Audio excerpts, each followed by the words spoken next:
Halo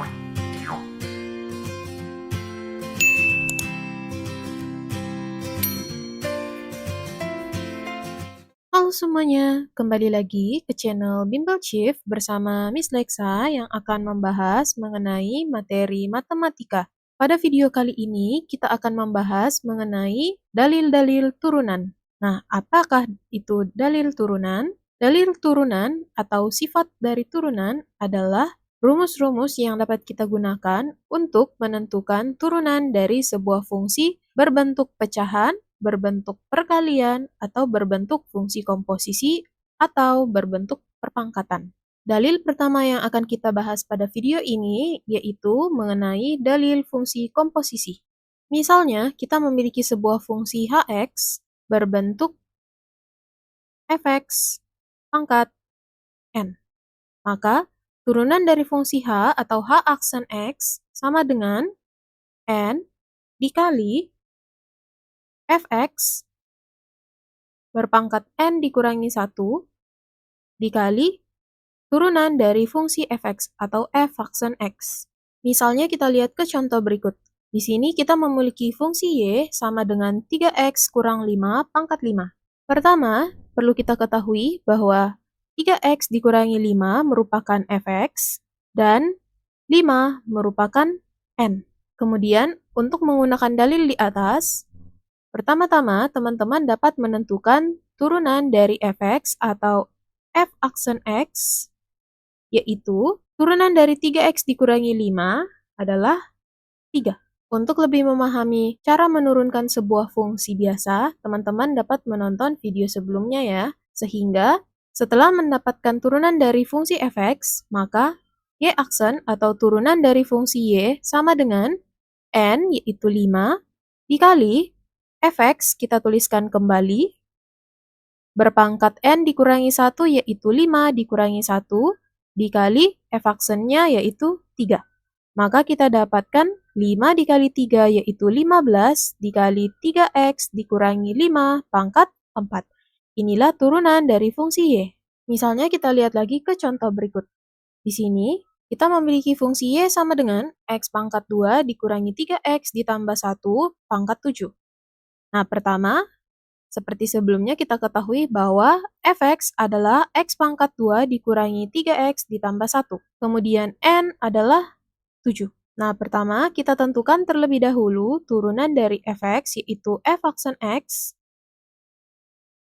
adalah 2 dikali x berpangkat 2 dikurangi 1 dikurangi 3 dikali x pangkat 1 dikurangi 1. Sehingga kita dapatkan 2x pangkat 1 atau 2x saja dikurangi 3x pangkat 0, tidak perlu kita tuliskan x pangkat 0-nya lagi. Maka inilah turunan dari fx atau f aksen x-nya. Maka jika kita masukkan ke dalam rumus untuk menentukan y aksen sama dengan n yaitu 7 dikali fx kita tuliskan kembali, berpangkatkan n dikurangi 1 yaitu 7 dikurangi 1, dikali turunan dari fx atau f aksen yaitu 2x dikurangi 3.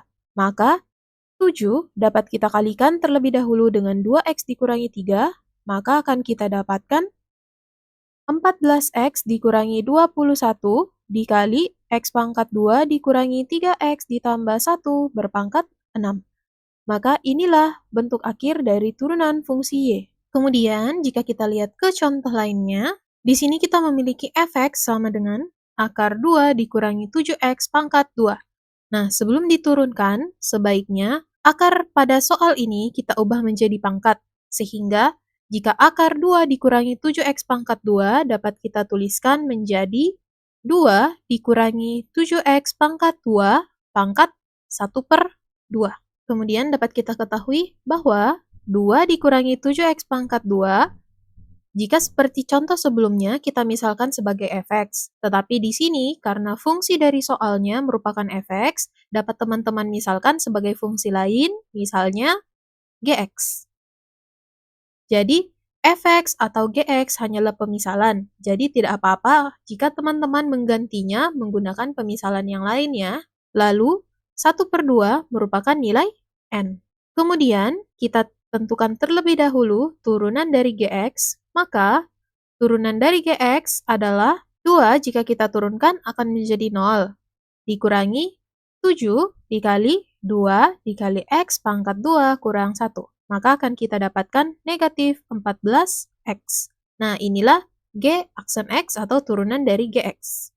Lalu, jika kita masukkan ke dalam rumus turunannya, maka F aksen X sama dengan N, yaitu 1/2, dikali Gx-nya kita tuliskan kembali 2 dikurangi 7X pangkat 2 berpangkat 1/2 dikurangi 1. Dikali G aksennya tadi adalah negatif 14X. Maka 1/2 dikali negatif 14X menjadi negatif 7X dikali 2 dikurangi 7X pangkat 2 berpangkat negatif 1/2. Maka inilah hasil turunan dari fx. Atau bisa kita ubah bentuknya, kalau memiliki pangkat negatif dapat kita turunkan ke bagian bawah pecahan atau menjadi penyebut dalam sebuah pecahan, sehingga negatif 7x per 2 dikurangi 7x pangkat 2 pangkat positif 1/2. Kemudian dapat kita ubah lagi menggunakan sifat eksponen menjadi akar 2 dikurangi 7x pangkat 2. Inilah bentuk akhir dari turunan fungsi fx. Kemudian jika kita lihat lagi ke contoh berikutnya, di sini kita memiliki fungsi gx sama dengan akar 5 dari 3x pangkat 2 dikurangi 6 berpangkat 4. Nah, sama seperti contoh pada nomor 3, dapat kita ubah terlebih dahulu fungsi gx-nya menjadi 3x pangkat 2 dikurangi 6 berpangkat 4/5 dengan menggunakan sifat eksponen.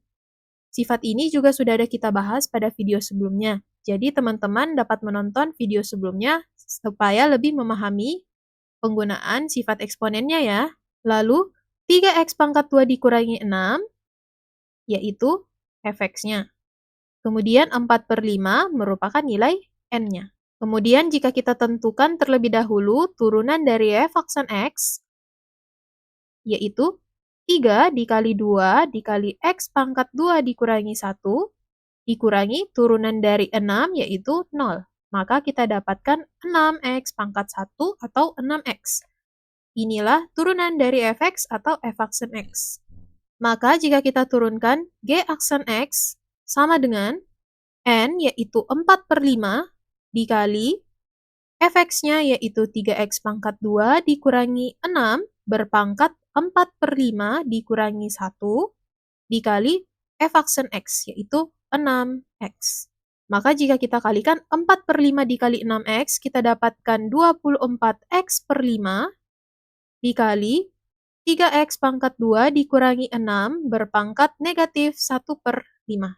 Kemudian, jika kita ubah bentuk akhirnya, maka kita dapatkan 24x per 5 dikali 3x pangkat 2 dikurangi 6 berpangkat positif 1/5. Kemudian, pangkat 1/5 dapat kita ubah kembali menjadi bentuk akar, maka kita dapatkan 24x per 5 dikali akar 5 dari 3x pangkat 2 dikurangi 6 berpangkat 1 yang tidak perlu kita tuliskan lagi pangkat satunya. Sehingga inilah bentuk akhir dari turunan fungsi gx pada contoh ini. Oke, itulah tadi pembahasan kita mengenai salah satu dalil turunan, yaitu dalil fungsi komposisi. Jika ada yang masih dibingungkan, bisa langsung bertanya di kolom komentar atau bertanya pada saat di kelas ya. Nantikan video pembahasan dalil-dalil lainnya pada video berikutnya. Jangan lupa untuk mensupport channel Bimbel Chief dengan subscribe dan like video ini jika menyukainya. Sampai jumpa di video berikutnya.